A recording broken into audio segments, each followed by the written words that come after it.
Break के बाद स्वागत है आप सभी का। पुलवामा हमले पर पीएम मोदी का बड़ा बयान सामने आया है। सुरक्षा बलों को पूर्ण स्वतंत्रता दे दी गई है। हमें जवानों के शौर्य पर पूरा भरोसा है। आतंकियों को भारी कीमत चुकानी पड़ेगी।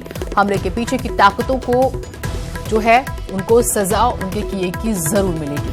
हम शहीदों के परिवारों के साथ खड़े हैं। भारत को अस्थिर नहीं कर पाएगा पाकिस्तान आर्थिक बदहाली से गुजर रहा है। राजनीतिक छींटाकशी से दूर रहे। पड़ोसी देश के मंसूबे पूरे होने वाले नहीं।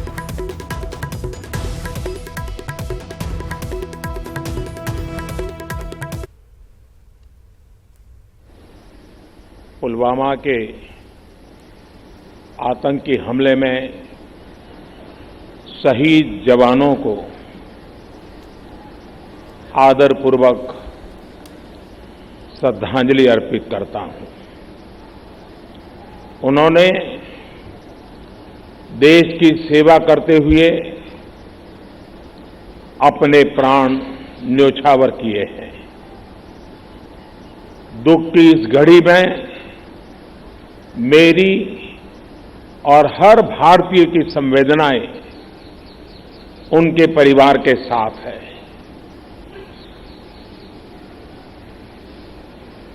इस हमले की वजह से देश में जितना आक्रोश है, लोगों का खून खौल रहा है, ये मैं भली भांति समझ पा रहा हूं। इस समय जो देश की अपेक्षाएं हैं, कुछ कर गुजरने की भावनाएं हैं, वो भी स्वाभाविक है। हमारे सुरक्षा बलों को पूर्ण स्वतंत्रता दे दी गई है।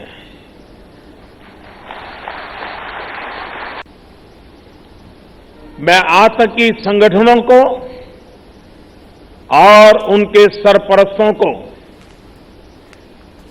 कहना चाहता हूं कि वे बहुत बड़ी गलती कर चुके हैं।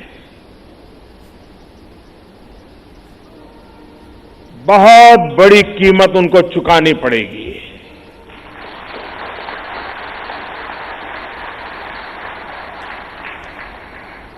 मैं देश को भरोसा देता हूं कि हमले के पीछे जो ताकतें हैं, इस हमले के पीछे जो भी गुनहगार हैं, उन्हें उनके किए की सजा अवश्य मिलेगी। पूरे विश्व में अलग थलग पड़ चुका हमारा पड़ोसी देश अगर ये समझता है कि जिस तरह के कृत्य वो कर रहा है, जिस तरह की साजिश रच रहा है, उससे भारत में अस्थिरता पैदा करने में सफल हो जाएगा, तो वो ख्वाब हमेशा हमेशा के लिए छोड़ दे। वो कभी ये नहीं कर पाएगा और न कभी ये होने वाला है।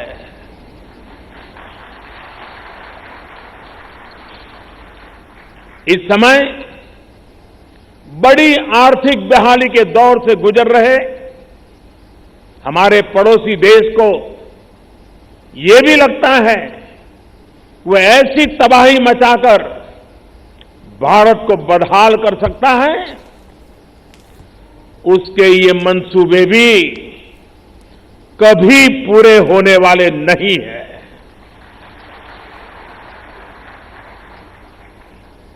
वक्त ने सिद्ध कर दिया है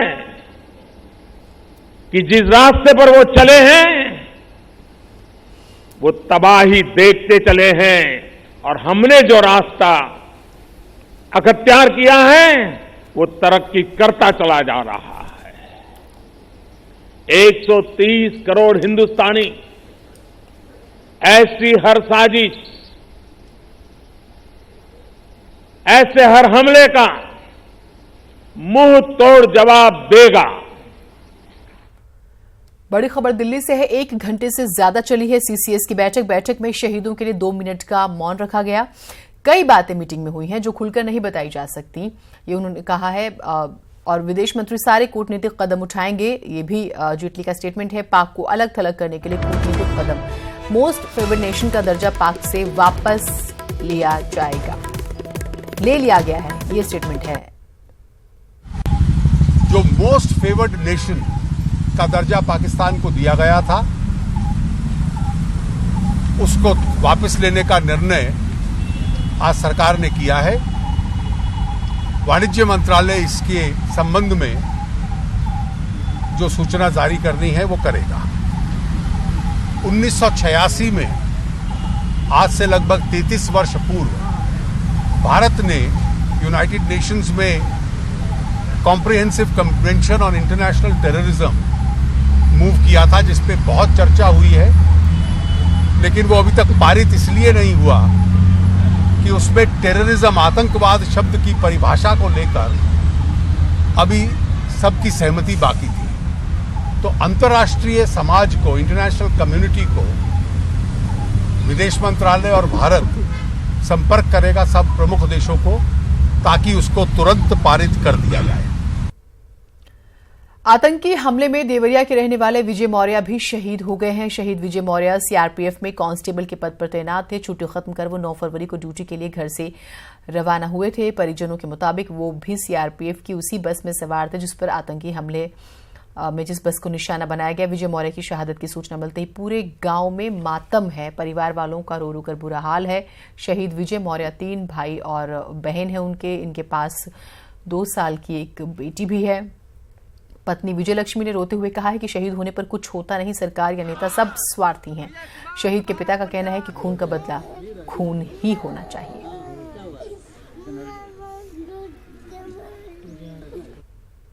कुछ नहीं हुआ, कुछ नहीं हुआ।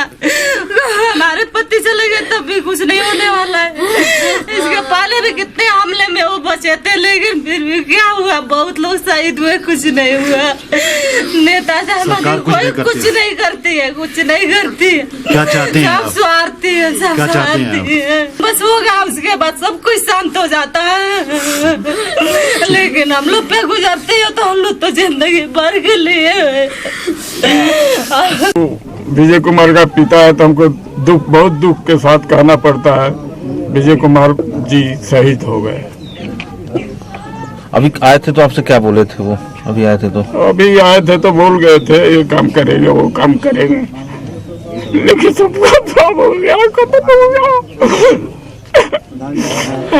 सरकार से क्या मांग करते हैं आप? सरकार से क्या हमको देंगे? सरकार हमारा लड़का तो नहीं देगा सरकार। हम सरकार लड़के के बदले में, अपने लड़के के बदले में कुछ नहीं मांगना चाहते, कुछ नहीं उनसे हमको चाहिए। खटीमा के भुड़िया गांव के रहने वाले शहीद वीरेंद्र के घर पर भी मातम है। पूरे गांव में सन्नाटा है। सीआरपीएफ में कांस्टेबल के पद पर वीरेंद्र तैनात थे। कश्मीर के पुलवामा में गुरुवार को हुए आतंकी हमले में उत्तराखंड के खटीमा जिले के वीरेंद्र सिंह भी शहीद हो गए। वीरेंद्र खटीमा के मोहम्मदपुर भूरिया गांव के निवासी थे। वीरेंद्र सीआरपीएफ की 45वीं बटालियन में सिपाही थे। उनके शहीद होने की खबर परिजनों को देर रात में मिली। इसके बाद से गांव का माहौल गमगीन है। लोगों में पाकिस्तान की कायराना हरकत को लेकर भी बेहद गुस्सा है। शहीद वीरेंद्र 4 भाइयों में सबसे छोटे थे। शहीद की एक 4 साल की बिटिया और 2.5 साल का बेटा है। उनके पिता की आंखों में बस आंसू ही हैं। क्या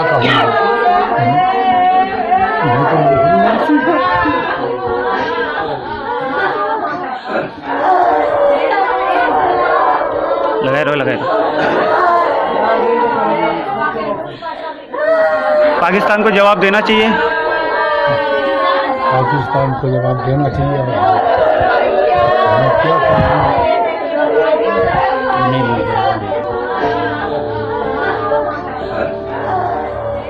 शहीद के भाई ने बताया कि वीरेंद्र 23 जनवरी को छुट्टी आए थे। 12 फरवरी को ही वो छुट्टी से लौटे थे।